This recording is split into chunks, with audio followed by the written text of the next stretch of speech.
Saudações, alunos! Retornamos para mais uma aula do segundo ano do ensino médio, a última aula desse trimestre. Esse trimestre que nós vimos vários assuntos, as próximas aulas serão aulas de revisão dos conteúdos para reforçar o que foi estudado, mas esse é o último assunto que nós temos nesse trimestre. E que assunto é esse que nós vamos tratar? Nós vamos terminar a Revolução Americana, a independência dos Estados Unidos da América. Aquela que a gente já havia analisado nas últimas aulas. Vamos lembrar que nas aulas passadas nós falamos sobre a estrutura das 13 colônias da Nova Inglaterra e aquela negligência salutar que ela mantinha. Os motivos que levaram as colônias a decidir a separação da metrópole. E, por último, como se deu o processo de independência, a guerra de independência dos Estados Unidos, liderada pelo general George Washington. Certo? Isso tudo nós estudamos na última aula. E qual que é o objetivo da aula de hoje? É entender o que foi essa Revolução Americana, como que os Estados Unidos vai se governar, vai ser criado, vai ser inventado, porque eles fizeram algo absolutamente novo. Tá? É a primeira vez que um país da América diz que ele não precisa de um país da Europa para viver. Isso foi revolucionário, esse pensamento. E examinar também a contradição das aplicações das ideias iluministas dentro do contexto de independência dos Estados Unidos da América. Certo? Esses serão os objetivos. E vamos pensar aqui. Esse prédio aqui é o Instituto Smithsoniano. É um grande museu que fica em Washington. Em 2015, o primeiro presidente afrodescendente, Barack Obama, foi convidado para inaugurar nesse prédio o primeiro museu sobre a influência dos africanos na independência dos Estados Unidos da América. É interessante destacar uma sala que homenageia os escravos que eram mantidos pelos pais fundadores dos Estados Unidos. Aqui você tem imagens de alguns desses pais fundadores e esses tijolos que estão aqui são os nomes de seus escravos. Ou seja, para eles fazerem a Revolução Americana, para eles fazerem a independência, eles precisaram de alguém que, sem liberdade, alguém sem direito, permitisse eles estabelecerem o direito, o iluminismo e a liberdade para todos os americanos. Lembra da Estátua da Liberdade nas últimas aulas? Não era liberdade para tanta gente assim, aparentemente, certo? Agora, há alguma contradição no fato de eles falarem de liberdade, eles falarem de direito do povo, eles falarem de todos esses pensamentos iluministas e manterem em suas fazendas escravos? Bom, vamos relembrar. A Declaração de Independência dos Estados Unidos da América era fundamentada em ideias iluministas, em que pregava o direito natural de todas as pessoas, a liberdade, igualdade, propriedade e a busca pela felicidade. Após o Tratado de Paris, em 1783, em que a Inglaterra reconhecia que, enfim, ela não tinha mais posse sobre as suas colônias, os Estados Unidos da América começaram a redigir a sua Constituição de Governo. Como será o novo governo deles?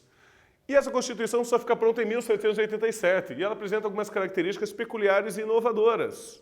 Até agora, nenhuma pessoa tinha falado de república ou democracia, ainda menos na América, certo? E em 1787, pronta, você vai ter uma grande discussão. De um lado, Thomas Jefferson tentava garantir que cada estado, cada uma daquelas 13 colônias, teria autonomia para se autogovernar, deveria governar, podendo aí fazer empréstimos internacionais e estabelecer suas próprias leis. Por outro lado, George Washington, primeiro presidente dos Estados Unidos, ele vai brigar por um governo central mais forte, que pudesse intervir nos estados, que pudesse colocar leis que os estados obedecessem. Então vamos lá, pelo quiz. Os debates sobre o sistema de governo recém-independente dos Estados Unidos da América envolvia qual diferença de opinião? A. Jacobinos e girondinos. B. Católicos e puritanos. C. Socialistas e capitalistas. Ou D. Federalistas e unionistas. Vocês terão um tempinho aí para responder e eu já retorno com a alternativa correta.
Pensaram? Responderam? A resposta aqui é a alternativa D, federalistas e unionistas. Federalismo, meus alunos, é um regime de governo em que os estados, as províncias, têm mais autonomia. Eles podem decretar próprias leis, impostos e até ter relações internacionais. Isso aí a gente chama de federação. Já o termo unionista é aquele que defendiam a união mais forte, isso é, que alguém administrasse todas as províncias. Essa união seria mais forte. Então aqui nós temos Thomas Jefferson defendendo o federalismo e George Washington defendendo a união. Resultado, o que deu nessa briga? Thomas Jefferson venceu. Os federalistas ganharam esses debates parlamentares. Apesar de George Washington já ser o presidente americano, já ter sido escolhido como presidente, o George Washington vai ter que aceitar um regime de governo federalista. Certo? Segundo as regras, então, do federalismo, cada estado passou a ter autoridade para criar leis próprias, organizar forças militares e contrair empréstimos no exterior. Por isso que você tem uma característica muito importante nos Estados Unidos até hoje. Essa que vocês devem observar em filmes, em que em certos estados, por exemplo, um jovem pode tirar carteira de motorista com 16 anos de idade. Em outros, só com 18. Em alguns, você tem mais permissão do acesso a armas de fogo, armas pesadas. Em outros, apenas armas leves. Alguns estados têm a pena de morte, outros estados não. Isso aí é uma característica do federalismo, certo? Cada estado faz a sua própria lei. E então, o governo federal, qual que era o objetivo da União? Ele é apenas responsável pela política externa, e pela defesa, o exército, e pelo comércio exterior, os tratados comerciais. Essas são as funções básicas do governo federal e do presidente dos Estados Unidos da América. Olha só uma das características importantes que eles vão colocar em sua Constituição e que vem direto do Iluminismo. É a tripartição do poder. Essa tese, que foi defendida por Barão de Montesquieu, nós já estudamos em aulas anteriores, e que ele vai dividir o poder em executivo, exercido pelo presidente. Esse é o selo do presidente americano. Só que vai ter uma característica importante, ele era eleito indiretamente. Você não vota diretamente para o presidente dos Estados Unidos. Você vota para um representante e esse representante é que vota para o presidente. Cada estado americano tem direito a uma certa quantidade de representantes de acordo com a sua população. E são esses representantes que escolhem, esses delegados, que eles escolhem realmente quem vai ser o presidente. Então a votação lá é indireta, certo? Nós temos o poder legislativo, que é exercido por duas câmaras de governo. Uma delas é a Câmara dos Representantes e a outra é o Senado. E para que uma legislação, alguma proposta vire lei, é necessário a assinatura do presidente americano. Esse presidente que tem o poder de vetar, isso é, de cancelar alguns artigos da lei, certo? É o poder de veto que ele tinha. E o terceiro poder é o poder judiciário, que no âmbito da Federação da União é exercido pela Suprema Corte, e ela é encarregada de garantir o cumprimento igualitário da lei e da Constituição, certo? E vamos para a nossa primeira atividade. A Constituição dos Estados Unidos da América, de 1787, dividiu o poder em três, de acordo com as teses de A. Barão de Montesquieu, B. George Washington, C. Jean-Jacques Rousseau ou D. Nicolau Maquiavel. Vocês terão aí os minutinhos para pensar e responder e nós já retornamos com a alternativa.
Pensaram? Responderam?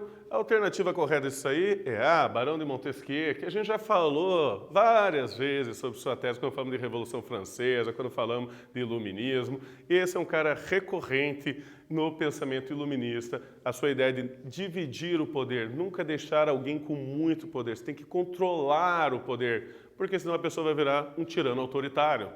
Isso é o pensamento iluminista de Montesquieu. Nós, o povo, esse é o preâmbulo da Constituição americana. É o início da frase. Ele fala nós, o povo. Certo? Esse pensamento aí era iluminista, era um pensamento de que todos teriam participação do poder. Só que, no entanto, não é bem assim que vai acontecer na Constituição dos Estados Unidos, pois na prática ela restringia o acesso ao governo a muitas pessoas. Entre elas, porque, no primeiro momento, os afrodescendentes não tinham direito a votar. Mesmo aqueles escravos que porventura tivessem sido libertados e não eram mais escravos, eles não teriam direito de voto. Outra coisa, as mulheres não tinham direito ao voto. E os nativos americanos, os povos indígenas que viviam lá antes da chegada do homem branco, não tinham direito. E mais uma característica importante, o voto era censitário. Isso quer dizer, você só podia votar se você comprovasse que você tinha ganhado no ano, no mínimo, uma certa quantidade de dólares. Se você ganhou menos, ou seja, se você é pobre, você não poderia votar. E aí vem a pergunta, quem é nós, o povo? Se tudo isso aqui não participa. E isso aí vai do interesse direto. Eu trago aqui para vocês o nome de todos os pais fundadores dos Estados Unidos, que para eles são pessoas muito importantes para a sua história, que eram donos de escravos. Nós temos simplesmente 1, 2, 3, 4, 5, 6, 7, 8, 9, 10, 11, 12, 13, 14. 14 pessoas que eram donas de escravas entre os pais fundadores. E alguns nomes de destaque, como Benjamin Franklin, Thomas Jefferson, que escreveu a Declaração de Independência, George Washington. Todo esse pessoal aí era do proprietário de escravo. E sabe quantos não eram proprietários de escravos? 1, 2, 3, 4, 5, 6, 7. Apenas 7. E aqui a gente pode colocar em destaque Alexander Hamilton, Thomas Paine e John Adams. Bastante importante o pensamento deles. Mas apenas 7 não tinham escravos e 14 tinham escravos. Será que quando eles escreveram a Constituição, esses 14 não tentaram fazer uma Constituição que garantisse para eles o domínio sobre os escravos africanos? Pense numa eleição simples, 14 votos a favor da escravidão, 7 contra. Perderam. E aí você vai ter o princípio do americanismo. Eles acreditam até hoje, os Estados Unidos, que os Estados Unidos deu certo e se desenvolveu porque ele teve uma colonização correta, ele teve uma ocupação territorial correta. E essa colonização se dá no que eles chamam de WASP, que é a sigla para White Anglo-Saxon Puritan. Traduzido para o português, branco, anglo-saxão, isso é, britânico, e puritano. Eles vão desfazer aqui a ideia dos católicos, eles achavam que não era bom, latinos, portugueses, italianos. Eles vão dizer que esse é um pensamento racista americano e que, acredite, ainda é mantido bastante na política dos Estados Unidos da América. E eu trago aqui para vocês a segunda atividade em que eu pergunto quais características da Constituição dos Estados Unidos da América nos permitem dizer que ela não garantia a liberdade política para todo o seu povo. Vocês terão aí mais uns minutinhos e eu já retorno com a resposta.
Pensaram? Escreveram o texto de resposta? Vamos lembrar sempre, essa é uma questão discursiva. Então, é uma questão em que eu dou uma sugestão de texto de resposta, vocês podem ter um texto diferente, um texto próprio de vocês, mas algumas características têm que estar presentes na sua resposta. E o texto que eu trago para vocês é que a Constituição americana, além de estabelecer o voto censitário, excluía do direito a voto os afrodescendentes, as mulheres e os nativos americanos. Então, essas 4 características têm que estar na sua resposta. O voto censitário, os afrodescendentes, as mulheres e os nativos americanos. Esses vão ter que lutar muito por um direito a voto. E que justamente é o que vai acontecer posteriormente nos Estados Unidos. A ideia de que todos são iguais perante a lei, mas alguns são mais iguais que os outros? A partir de 1900, os Estados Unidos você vai ter um movimento sufragista, em que as mulheres vão começar a defender o seu direito de participar da política e de ter o voto. Após a Primeira Guerra Mundial, elas conseguem. E em 1960, você vai ter um grande movimento nos Estados Unidos, o movimento civil pela luta dos direitos para os afrodescendentes, que também eram excluídos. Aqui você vai ter alguns grandes líderes que vão se desenvolver aqui. E eu trago de volta esse slide para vocês. Observando novamente a imagem presente no início dessa aula, reflita sobre a memória desse monumento aos pais fundadores. Busca resgatar sobre a fundação dos Estados Unidos. O que esse monumento procura resgatar? Certo? Vamos lembrar que o movimento dos direitos civis americanos deixou até para a gente grandes lideranças do pensamento, como Martin Luther King, como Malcolm X, e aí, entre outros grandes líderes. E eu pergunto para vocês, durante a década de 1960, os Estados Unidos se viu palco de uma intensa luta pelos direitos civis dos afrodescendentes.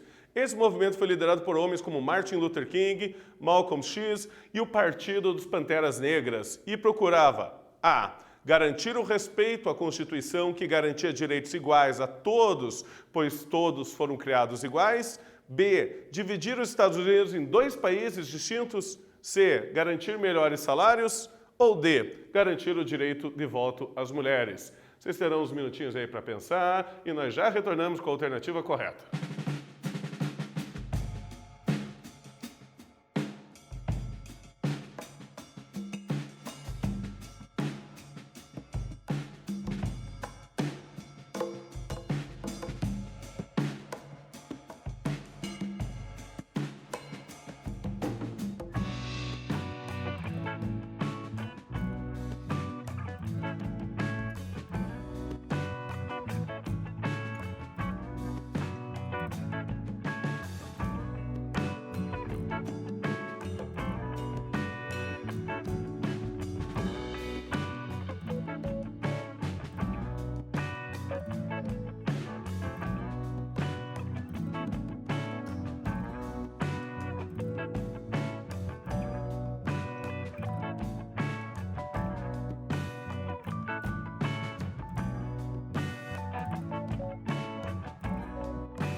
Pensaram? Responderam, caríssimos alunos?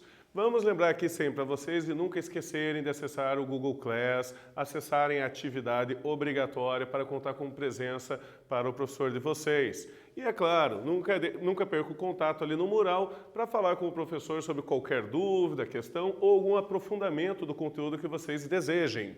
E aqui a resposta correta para a gente é a letra A, garantir o respeito à Constituição que garantia direitos iguais a todos, pois todos foram criados iguais. E como que vai repercutir para os demais países essa ideia revolucionária? Revolucionária em sua essência, pois foi o primeiro país a dizer: eu não preciso da Europa para viver, eu posso ser um país separado da Europa, eu não preciso de um rei para me governar, eu vou escolher uma pessoa de tempo em tempo e essa pessoa vai governar apenas por um período de tempo.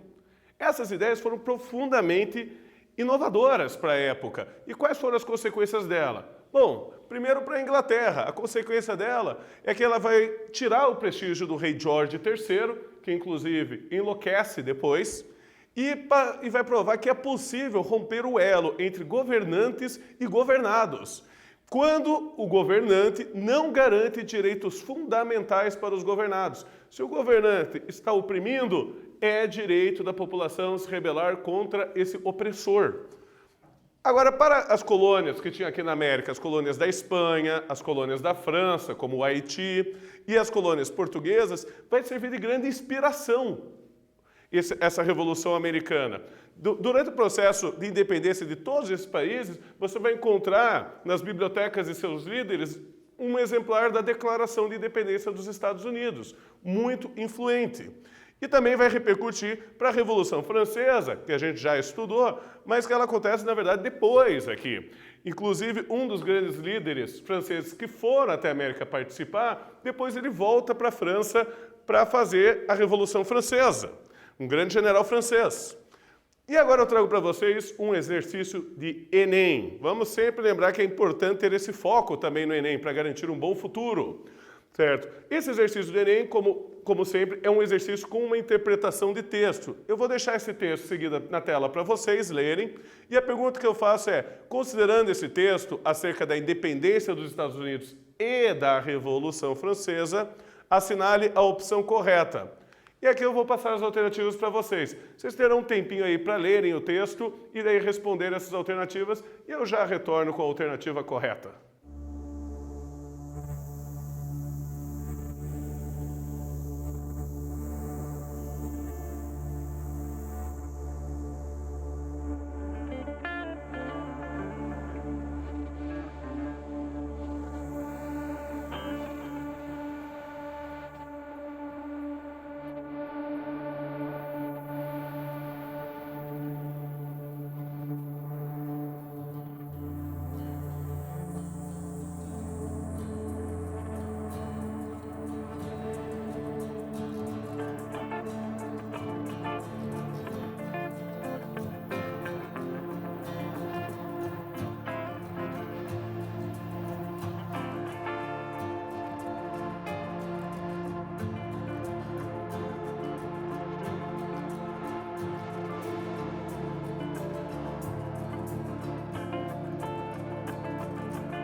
leram o texto, interpretaram as alternativas e a alternativa correta aqui é a alternativa C. Tanto nos Estados Unidos quanto na França, as teses iluministas sustentam a luta pelo reconhecimento de direitos considerados essenciais à dignidade humana, certo? Então o que nós vimos nessa aula aí? Resumindo a aula de hoje, nós vimos os princípios e as contradições da Constituição dos Estados Unidos da América. E também nós conseguimos analisar as consequências da independência dos Estados Unidos da América para a sua própria população e também para a América Latina e para a Europa. Eu agradeço a todos vocês por terem visto essa aula e até a próxima, meus alunos.